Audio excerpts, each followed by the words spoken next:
Sa susunod na buwan na ang simula ng activities ng Miss Grand International 2023 competition at isinapubliko na rin ng organization ang mga talaklakdaan ng mga activities simula unang linggo ng Oktubre.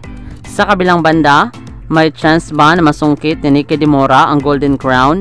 Ang masasabi ko, malaki ang chance ng Pilipinas na makuha ang Golden Crown dahil napaka-strong niya ngayong competition, di lang sa pagandahan, pati na rin sa catwalk at communication skills. Panigurado, bibigyan tayo ng magandang laban sa competition. Maraming salamat sa panonood. Para maging updated ka, huwag kalimutang mag-subscribe.